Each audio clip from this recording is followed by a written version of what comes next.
Welcome, Dr. Ndambuki. Thank you. I'd like to ask the clerk to swear you in.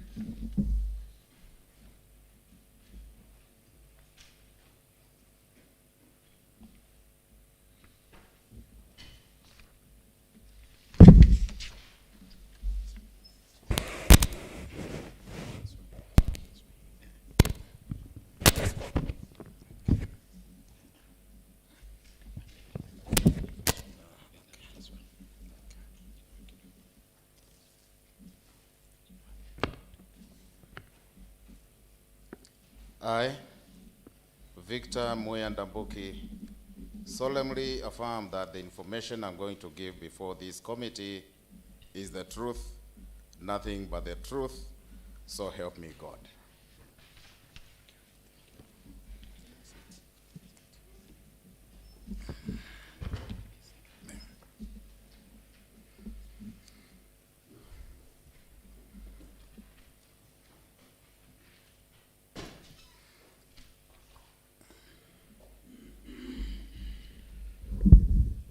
All right, I'll introduce myself, ask my members to introduce themselves, ask the clerk to introduce the members of the Secretariat. My name is Ann Kiusia, the Speaker of the County Assembly of Machakos and the Chairperson of the Committee on Appointments. Thank you. I am Stephen Zuemwandi, representing a Kalakala ward and Deputy Speaker, Machakos County Assembly. Thank you. My name is Peter Kilonzo, representing Bioni Katama ward.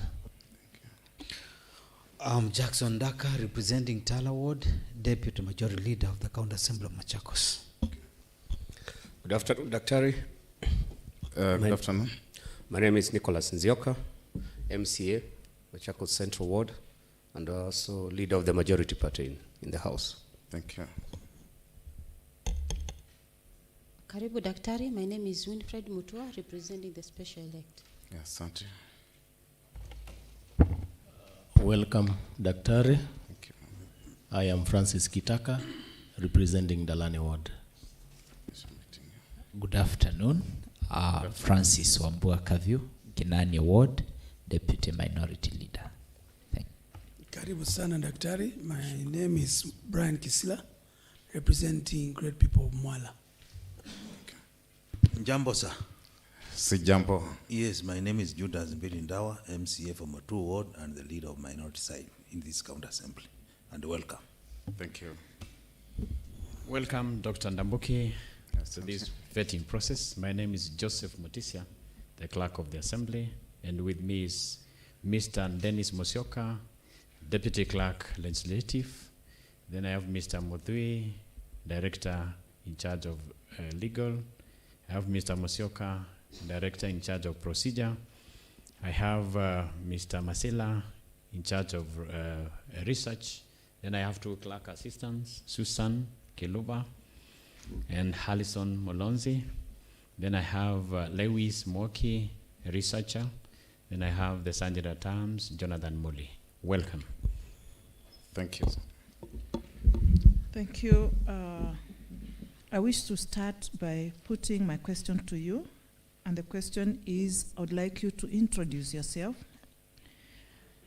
Tell us the place of birth, the place of residence, educational background, experience. Thank you, Madam Speaker. My names are Victor Moya Ndambuki. I was born in Zoweni village, in the then Mutituni location, in the then Central Division, Machakos. Madam Chair, I was educated in the very early stages in my education in Kea Primary School, after which I proceeded to Momboni High School, just next door.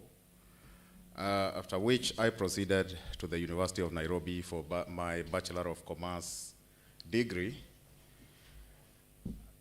After a 2-year stint, I rejoined the University of Nairobi again on a scholarship from the same university for my Master of Business Administration, after which I was employed as a tutorial fellow in the same university. Later on, Madam Chair, I was awarded a Government of Kenya scholarship to pursue my doctorate in the same university. Now, in terms of experience, Madam Chair, I have been a lecturer at the University of Nairobi for the last 22 years. I have, in the course, consulted extensively in both public and private sectors. And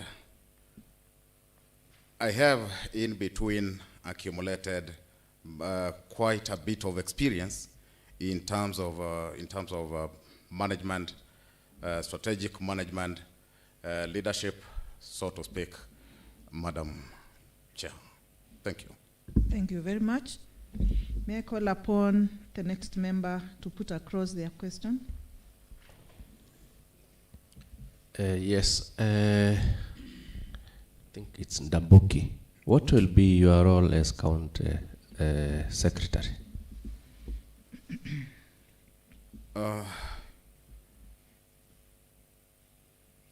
Madam Chair, my role as a county secretary, let's reverse that.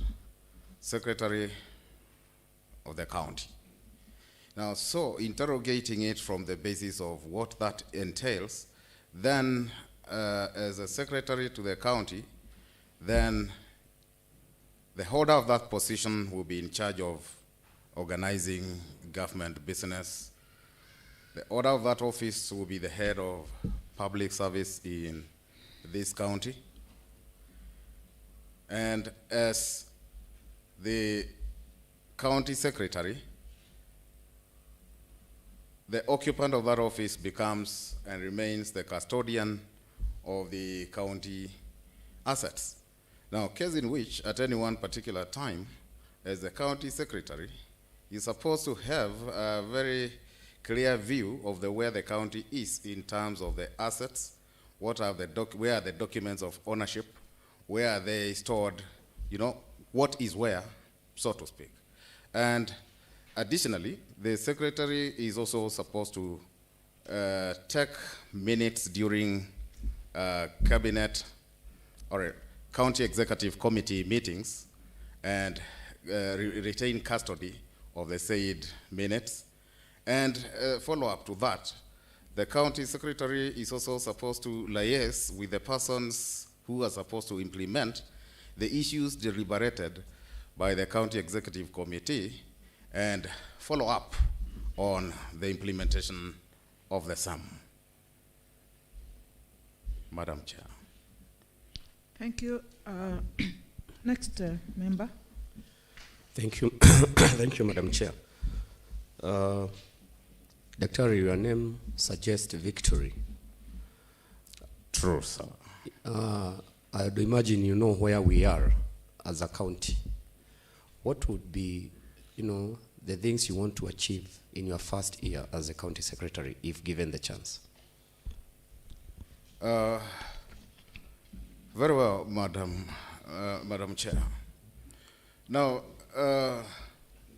one of the issues that is in the public domain is the fact that Her Excellency, the Governor of this county, recently gazetted a task force that is mandated to look into the HR status of the county. Now, a perusal of the terms of reference of that task force indicates that in the mind of Her Excellency, she has she's of the opinion that something is the matter insofar as the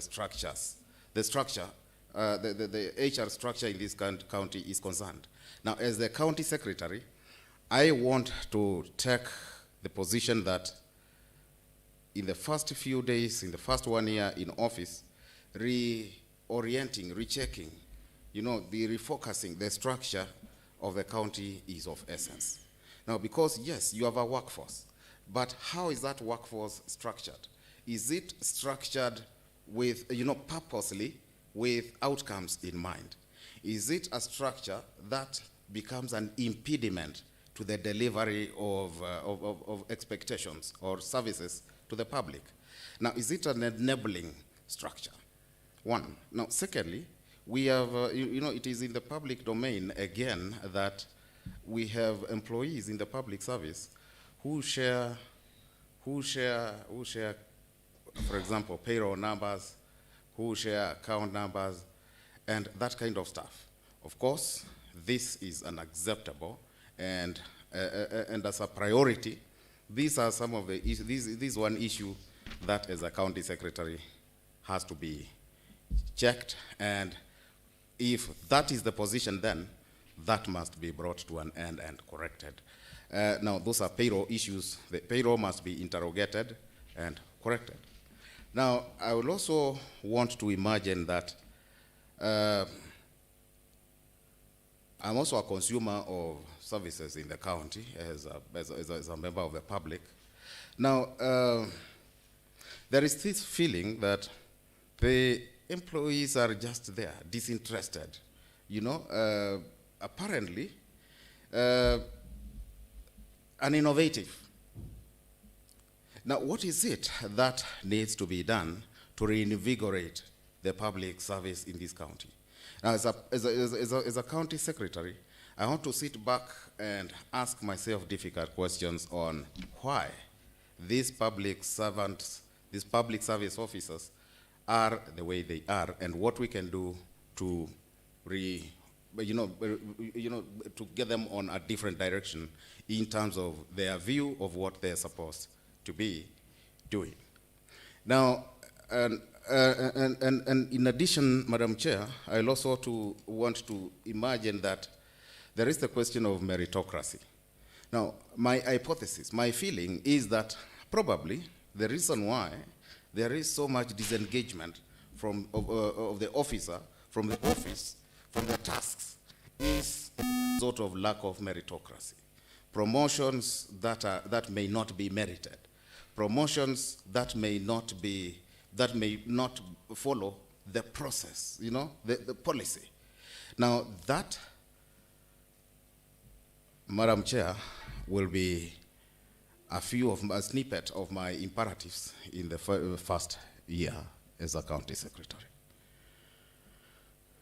Sufficiently answered. Thank you, Madam Chair. Dr. Ndambuki. Victor. Yes, sir. Yes. What is the minimum development expenditure set for the counties in the Public Finance Management Act? The minimum development expenditure. Well, Madam Chair, the Public Finance the Public Finance Management Act sets in the medium term a minimum of 30% of the county budget to be set aside for development expenditure. The rest can go to finance recurrence, so on. Well answered, and all the best. Thank you, sir. Dr. Are you a team player? Well, yes, sir, I am. Okay. You will be the engine behind the cabinet of Excellency the Governor. How will you ensure that all the CECs are working in tandem?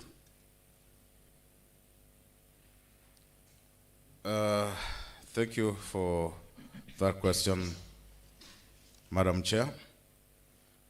How will I ensure harmony in the working relationship of the CECs? Now, that question probably is informed by the realization that these are persons with different backgrounds. A CEC in water, a CEC in agriculture, a CEC in trade, a CEC in health, come from different backgrounds. One. Secondly, these are persons who are bringing on board different personalities. As a result, there might be, we might have issues of disconnection, so on and so forth. So my role here, sir, will be, one, look at the point at which they are conjoined.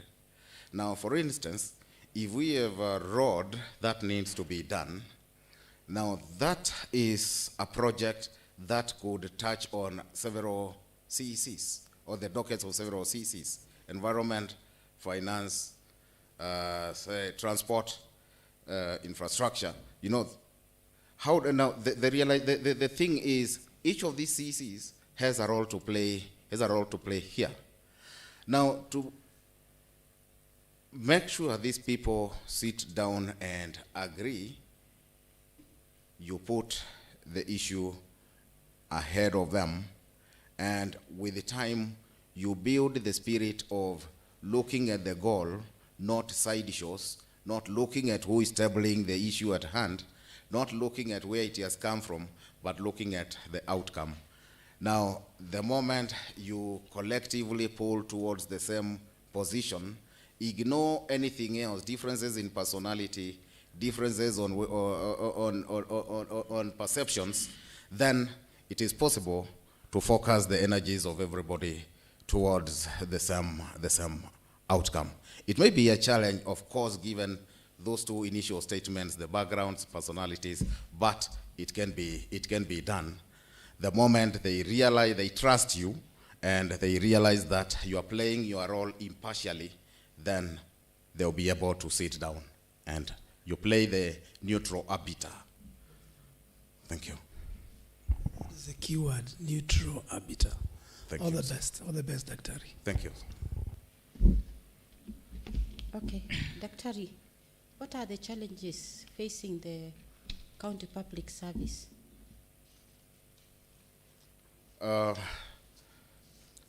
Thank you. Through the Madam Chair, Machakos County Public Service is bedeviled with a number of, challenges. Now, the first challenge is the structure of the public service. See, when you're looking at public service, this is a body that ideally should take a straight shape. But now that is the ideal position. Rarely is that the case. Now, we have the top. A county public service could be blotted at the top. A county public service could be blotted in the middle. Now, a county public service could be blotted at the bottom. Now, looking at the structure, the state of the public service in Machakos, one will notice that it is blotted in the middle. Now, that means we have a lot of managers, but we don't have enough workers down below them. Now, what does that mean? We are saying that, for example, we are looking at revenue collection. The manager is in the office awaiting for increment in revenue collection. But who is going around bringing that revenue? There is nobody doing that, because now you see that structure has to be corrected as a matter of priority. Now, and there is also the question of misalignment of qualifications, skills, and the office that an individual occupies. Now, we have instances whereby an individual is sitting in an office, yes, but when you look at their background, their academic qualifications, their skills, there is a mismatch. Now, that is a problem in two aspects. It contributes to poor morale on the part of the staff member, because you are pushing them to perform, but they cannot perform because they lack the capacity. Now, secondly, it also disables now the delivery of that particular unit, because you have persons who have skills but who are seated in the wrong office. So right sizing and right placement is again, or is a problem here. We have to tackle that problem. Now, I mentioned earlier about meritocracy, question of promotions. Now, who is being promoted and how is that promotion, how are these promotions being effected? Now, effecting promotions without due process is a double-edged sword. Yes, you have rewarded one person, but how many persons have you punished by way of suppressing their morale? Now, because we joined service same month, but here you are 3 grades higher than myself. Now here I am. Now what happens to me? Obviously, my morale is just there. I become deadwood, disinterested, and what happens is a lot of injustice to the service consumer, to the citizens of this county. Madam, we also have the problem, Madam Chair, sorry, we have the problem of, we also have the problem of bloated wage bill that has to be sorted out. Now, even though this is a problem that cuts across nearly across the board, but the fact that it touches even the national government does not mean it should be let to persist.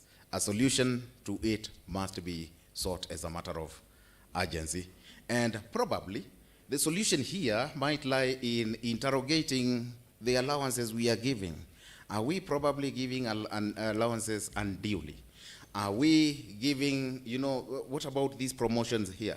When we give too many promotions and without considering the effect of those promotions on expenditure, then where are we taking things? Okay, thank you. I think you've answered. Thank you, Madam.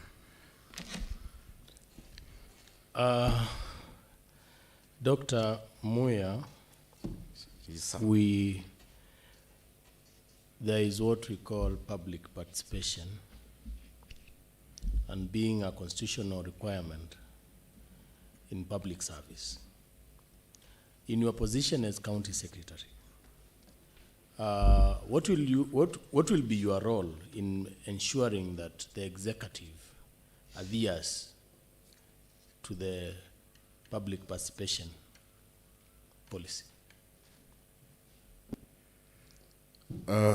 Through Madam Chair, my role as the as the county secretary, insofar as public participation is concerned,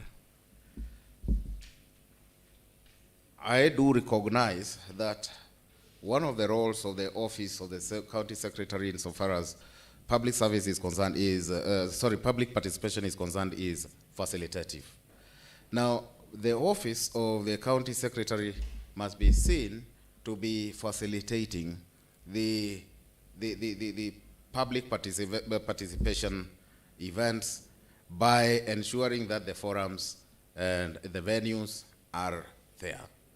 Now, secondly, there are what we call the governors, stakeholders forums.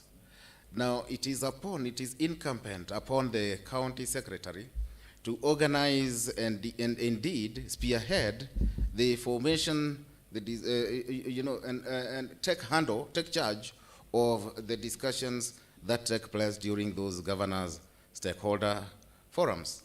As a county secretary, I will purpose to mainstream public participation in the activities of the county that should go through public participation. Now, why do I say this, Madam Chair? The reason is that literature has it that it is documented that public participation, even at the national government levels, is seen as more of a, as a procedure that should just be done away with, that we can, let's do away with this, let's get over it. But is it given the seriousness that it deserves? Now, so that means, for me, I want to look at it from the aspect of purposely mainstreaming it and giving it a lot of significance. Now, it doesn't, a perusal of county documents which are public will indicate that, for example, public participation is given a number of days. Then you look at the number of days it is given, the time it is given, you left bothered. Is this enough, really, for public participation, meaningful public participation to take place? Now, Madam Chair, I will also want to take charge of the process of personally taking responsibility insofar as ensuring that what should go through public participation goes through public participation, and not just public participation as a matter of satisfying procedure, but meaningful public participation. Thank you. Madam Chair, thank you. Okay, through the chair, I have a question to Daktari. Now, we understand that the drafters of the Constitution, they envisaged principles of good governance as enshrined in Article 10, which it gives national values. Are you aware of these values? And how are you going to ensure that the executive, they comply with them? Thank you, Daktari. Thank you very much. Madam Chair, Article 10 of the Constitution sets forth the national values of governance. Now, we're talking about such as patriotism, national unity. We're talking about good governance, talking about sustainability. Now, democracy. How do I intend to ensure that such is observed by the county executive? Now, let's ask ourselves this. When you look at a concept such as patriotism, why do people behave in unpatriotic ways? Now, to introduce or to reverse that, we may have to look at happenings that might make people unpatriotic. Now, for example, when people are not involved in governance, when people are not consulted, when people feel alienated from the processes that are supposed to serve them, when people feel that they have no say in the manner in which they are governed, that alienation is enough to kill patriotism. So my role as far as ensuring conformity on the part of the executive will be to, of course, push for public participation, as I have allayed to earlier on. I will also look at issues such as equality in the distribution, equality and equity in the distribution of resources. Now, usually this question of patriotism and feelings of alienation arise from inequities in the distribution of resources, either at the national level or even at the county level. There is the question of opportunity, employment, appointments. How do you ensure that appointments at the county level in the public service reflect some level, some semblance of balance? How are the minority groups brought aboard? Have you considered the disadvantaged? Have you considered tribal balances, ethnic balances in the appointments? Now,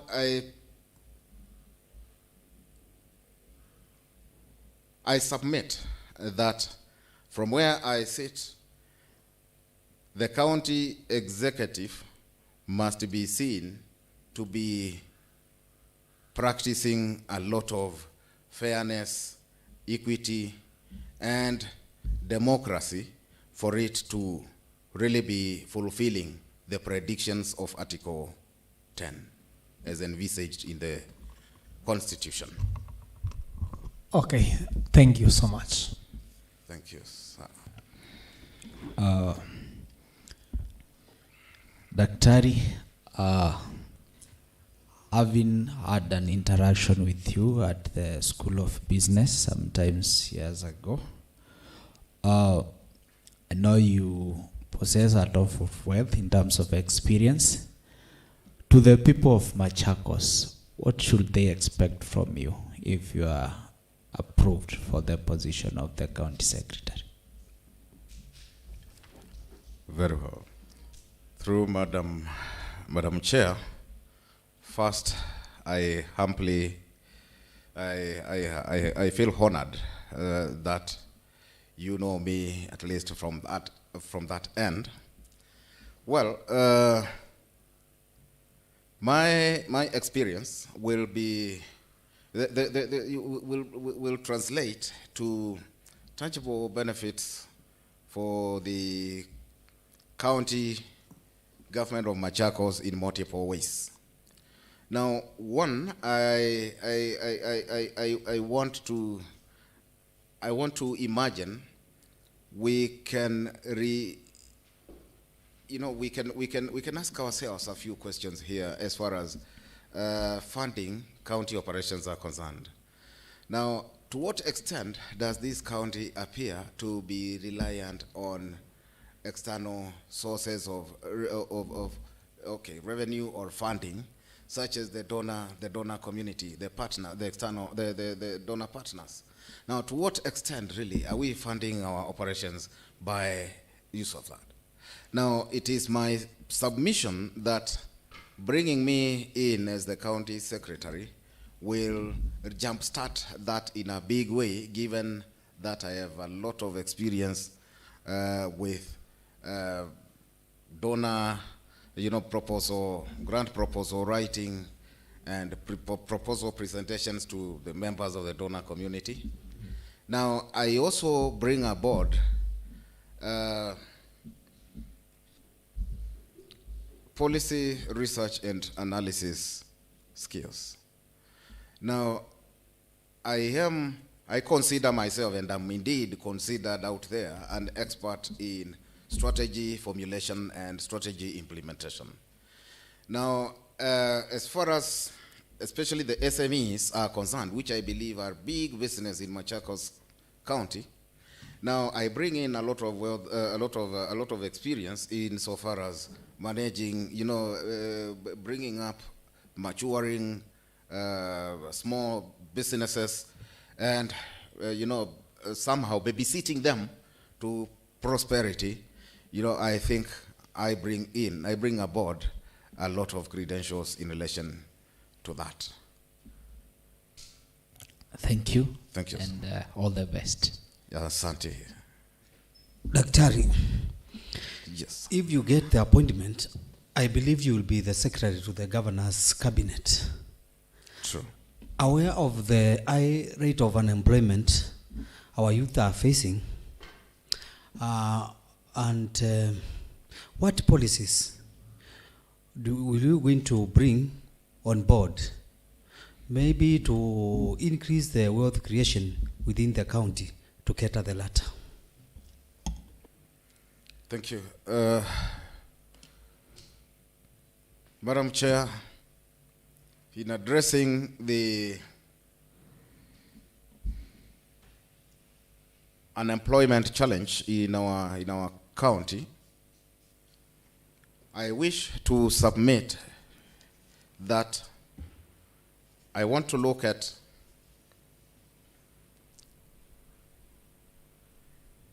taking our youths, for example, through a model akin or similar to the National Youth Service model, Machakos Youth Service. Now, this will serve two purposes.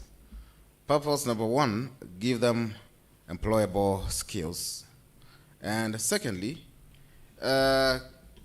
mold their characters in ready for job market. Now, the reason why, one of the reasons, out of the many, that our youths have a problem is some of them do not have the right attitudes, some of them do not have the right characters. So taking them through this kind of an institution will format and reformat their characters and attitudes in readiness for that. Now, Madam Chair, I will want to look at the TVET business from the other end. For a long time, I think we've been getting this wrong. We have looked at TVETs from the supply end. Simply because we have a young fellow here, we feel we should push them through the pipes and into a TVET institution. We do not pause to ask ourselves this. What do the companies in corporate Machakos want? So that we do not stand from our selfish end, we start from the industry perspective. So my first task here would be going out to the industry, carrying out a survey out there. The industry tells us what skills they need. We come back to the TVETs and tell them, now look, kindly design programs that can meet these kind of requirements out there. That would be a good starting point. Another approach would be to create what we call co-creation spaces. Co-creation spaces bring together these youth, either physically or virtually. Now, the realization is that our youth, when you keep them away from one another, and you never give them an opportunity to sit down and share, will not ideate, will not water, will not irrigate the ideas they have in their mind. And they have ideas. Now, the moment you bring them together virtually or physically, you create that co-creation space for them, you empower them, they share ideas, and they realize they can tap into one another. From that point onwards, you have created a machine. You have created an enabling environment in which you'll realize out of that one moment, a group or two will be born. And out of that moment, 20 or so youth will have gained employment somehow, will go into income generation in one mode or another. Madam Chair, I do not understand why we do not export labor from Machakos. Now, it is not that we do not have nations out there that are in need of labor. The Scandinavian nations, the Nordic countries, Belgium, Germany, are comprised of aging populations. Now, these are nations that are in need of labor. All we need to do is sit back and ask ourselves this: what are the needs? We have the ambassadorial offices in those countries. What are the needs? What is required here? Then we get back home and train our youth and see how we can get them there, facilitate them to get them there. We have a Ministry of Trade. They could easily handle that. Now, Madam Chair, we have grant providers globally. In Africa, we have the Tony Elumelu Foundation, for instance. We have the Bill and Melinda Gates Foundation. We have the Dale Carnegie Foundation. These are institutions that give grants to youth groups. Indeed, Tony Elumelu is very active on the African continent in terms of giving grants to the youth. But how many of our youths finally get access to those grants? And why don't they ever get access to those? One, they do not know that those activities exist. Why don't they know? Somebody never tells them. So what do we do about that? We purposely, deliberately establish an office, staff it with officers whose single mandate is this: in the next 4 months, let us see the number of groups whom you have latched onto the Tony Elumelu Foundation. From that, we'll monitor how it goes. So it's a question of exposing these youth to opportunity, because the opportunity is out there, but they lack the information. They lack somebody to expose them. Madam Chair. Thank you. Kindly, we are looking forward, sir, to implement that. Thank you, and I wish you the very best. Thank you, I promise. Okay. I have a question for you as well. Very well, Madam Chair. You are aware of Chapter 6 of the Constitution of Kenya? I am, Madam Chair. What is it about?